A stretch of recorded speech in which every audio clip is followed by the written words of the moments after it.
أعوذ بالله من الشيطان الرجيم. بسم الله الرحمن الرحيم.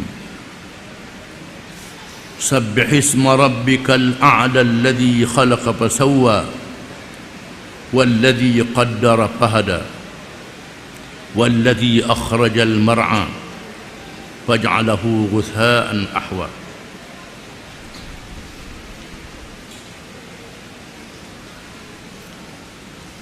Maksudnya, dengan nama Allah yang maha murah lagi maha mengasihani, bertasbihlah, mensucikan nama Tuhanmu yang maha tinggi dari segala sifat-sifat kekurangan. Tuhan yang telah menciptakan sekalian makhluknya serta menyempurnakan kejadiannya dengan kelengkapan yang sesuai dengan keadaannya, dan yang telah mengatur keadaan makhluknya serta memberikan hidayah petunjuk ke jalan keselamatannya dan kesempurnaannya, dan yang telah mengeluarkan tumbuh-tumbuhan untuk binatang-binatang ternak. Kemudian ia menjadikan tumbuh-tumbuhan yang menghijau itu kering, berubah warnanya kehitam-hitaman.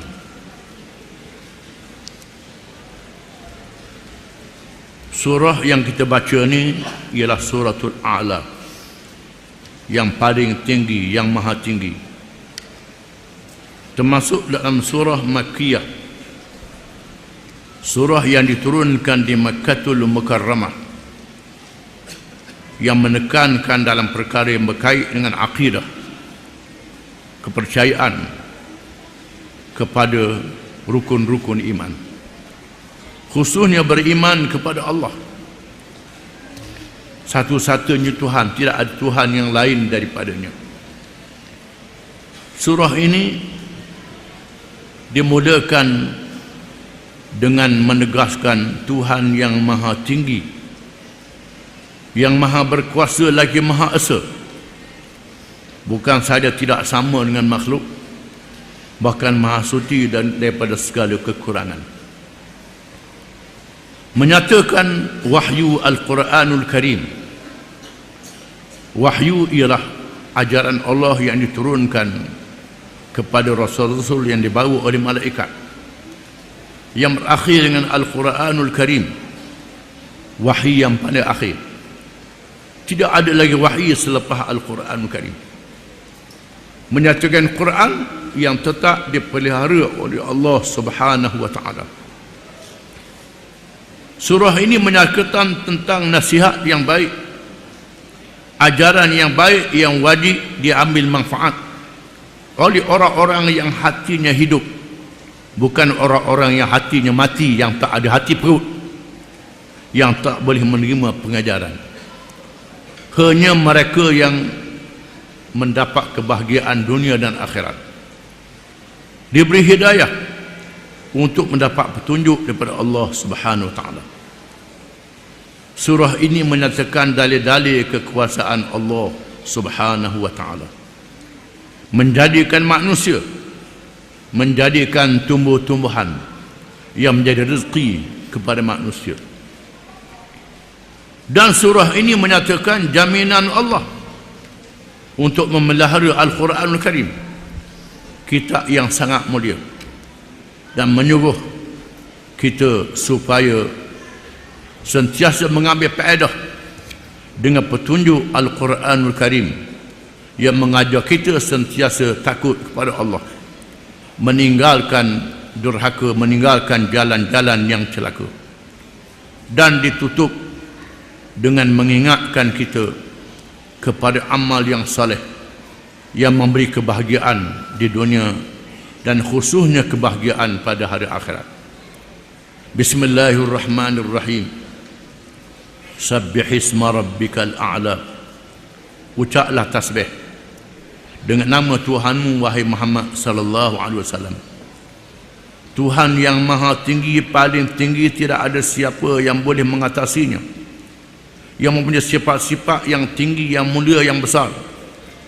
Tidak ada sifat kekurangan sedikit pun pada Allah Subhanahu wa taala. Bukan seperti yang diucap oleh orang-orang kafir, orang Yahudi, orang Kristian dan orang-orang musyrikin yang meletakkan nama-nama yang buruk bagi Allah Ta'ala. Orang Yahudi mengatakan Allah Ta'ala kedeku, Allah Ta'ala macam-macam. Orang Kristian pula kata Allah Ta'ala ada bini, ada anak. Orang Kristian.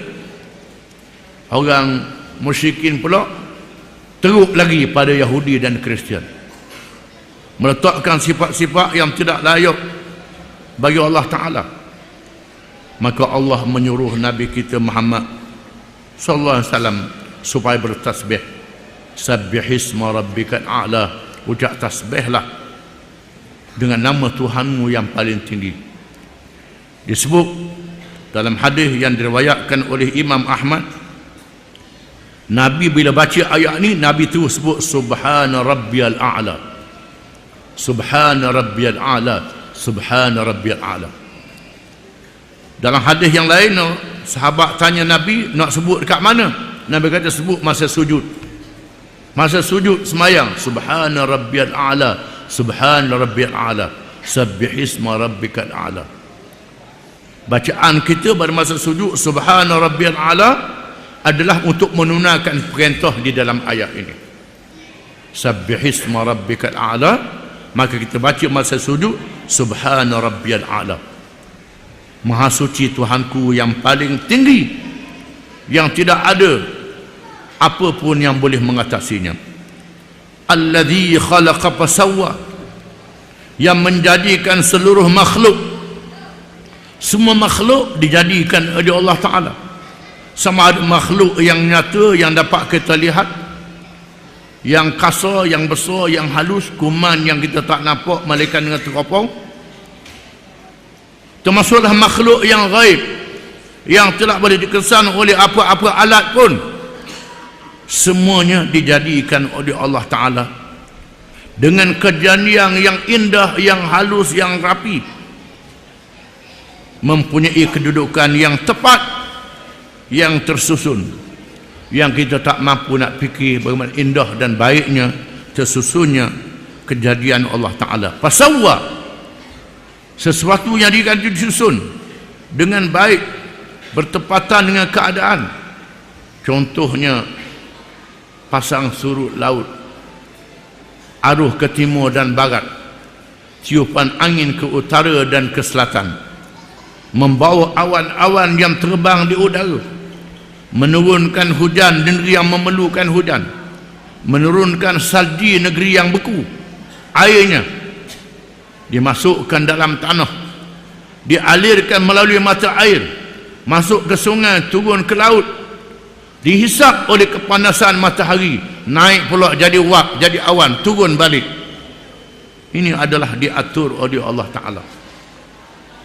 Menjadi rezeki kepada manusia, kepada pohon kayu, kepada binatang, makan memakan di antara satu sama lain, tolak menolak di antara satu sama lain. Dia atur Allah Ta'ala dengan kejadian yang indah. Walladzi qaddara fahada, yang menentukan qadar dan ukurannya. Allah Ta'ala tentukan qadar dan ukurannya, berapa banyak, berapa panjang, berapa masa, lama masa. Diqadarkan Allah Ta'ala dengan qadar yang baik. Fahada, maka dia memberi petunjuk, memberi petunjuk khususnya kepada manusia. Ini faedahnya ini faedahnya ini, faedahnya begini. Kepada binatang, binatang pula ditunjuk hidu boleh makan, tak boleh makan, racun, tak boleh racun. Binatang yang tak ada akal ditunjuk oleh Allah Ta'ala, hak ni boleh makan, ni tak boleh makan. Bahkan setengah binatang tu pula tahu pula hak ni jadi obat. Binatang dia cari hospital, dia berobat sendiri bila dia sakit. Dia tahu pohon kayu ni jadi obat, pohon kayu ni jadi obat untuk penyakit-penyakit dia. Ditunjuk oleh Allah Ta'ala. Binatang yang halus, lebah yang terbang, mencari bunga jauh, berkilometer jauhnya, boleh balik ke sarang dia semula. Di mana dia tahu pohon ni jadi lilin, pohon ni jadi madu untuk manis. Ini khasiatnya begini, ditentukan oleh Allah Ta'ala. Dan diberi petunjuk kepada manusia pula untuk menggunakan bahan-bahan itu. Ada yang layak untuk dimakan, ada yang layak untuk jadi obat, bukan untuk makan. Ada yang layak untuk baja. Hak layak untuk baja ke makan ke darah juga. Jadi punah. Benda yang Tuhan buat untuk jadi baja, babi untuk jadi baja, kita pergi makan ke darah. Buat apa? Dadah candu untuk perubatan, kita jadi makanan. Lebih pada hak jadi gila, hilang akal.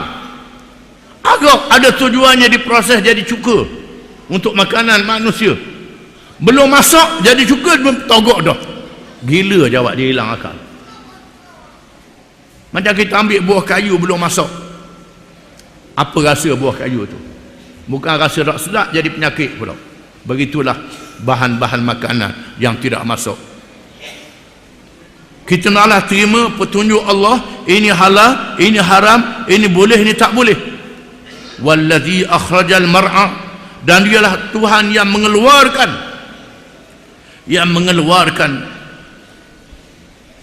barang-barang makanan untuk binatang. Rumput, macam-macam jenis rumput, pohon kayu, macam-macam jenis pohon kayu, untuk jadi makanan kepada binatang-binatang itu. Dan binatang itu makan jadi daging, jadi susu, jadi mentega, jadi macam-macam, jadi minyak sapi.